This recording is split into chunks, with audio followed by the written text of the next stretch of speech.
Здравейте, приятели! Днес ще разопаковаме апгрейдът за Moza 12-инчовият ES Wheel Mod. И така, да започваме. Това е кутията. Имаме картинката на самия волан. На гърба на кутията можем да намерим инструкции, как всъщност да го инсталираме. Да видим какво всъщност има и вътре.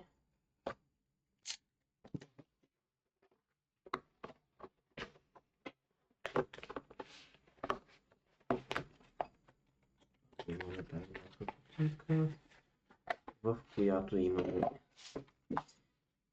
необходимият откос, за да сложим удължителите на падалшифтерите. От едната страна са така, където влиза от оригиналния, от друга страна е гладък. Това всъщност се остава на гърба.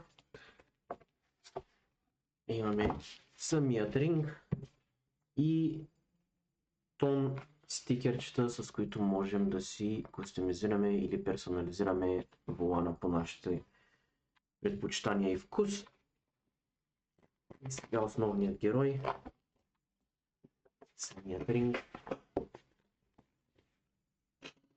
Изглежда по този начин. Доста солиден на докосване, с приятно качество.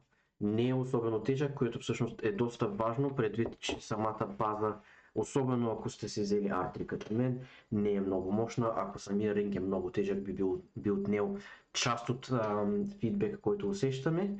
А за сравнение, ето и оригиналният ринг върху него наложен. Може да видите, че има значителна разлика. И най-важното, което е, поне за мен, няма го този D-shape, който е на оригиналния волан, който особено при дрифтене е доста неприятен, а ето по този начин се слагат и удължителите за падалшифтерите.